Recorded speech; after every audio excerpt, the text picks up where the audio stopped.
क्षमस्व भगवत्यम्ब क्षमाशीले परात्परे शुद्धसत्त्वस्वरूपे च कोपादिपरिवर्जिते उपमे सर्वसाध्वीनां देवीनां देवपूजिते त्वया विना जगत्सर्वं मृततुल्यं च निष्फलं सर्वसम्पत्स्वरूपात्वं सर्वेषां सर्वरूपिणी राशेश्वर्यदि देवी त्वं त्वत्कला सर्वयोषितः कैलासे पार्वती त्वं च क्षीरोदे सिन्धुकन्यका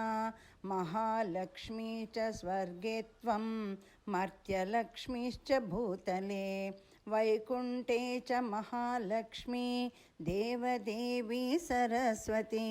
गंगा च तुलसी त्वं च सावित्री ब्रह्मलोकतः कृष्णप्राणादिदेवी त्वं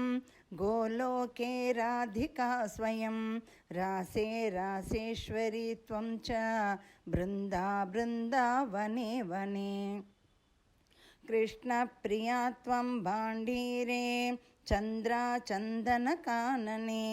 विरजा चम्पकवने शतशृङ्गे च सुन्दरी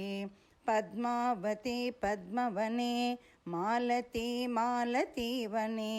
कुन्ददन्ती कुन्दवने सुशीला केतकीवने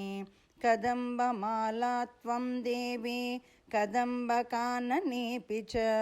राजलक्ष्मी राजगेहे गृहलक्ष्मीर्गृहे गृहे इति लक्ष्मीस्तवं पुण्यं सर्वदेवैः कृतं शुभं यः पठेत् प्रातरुत्थाय स वै सर्वं लभेत् ध्रुवम्।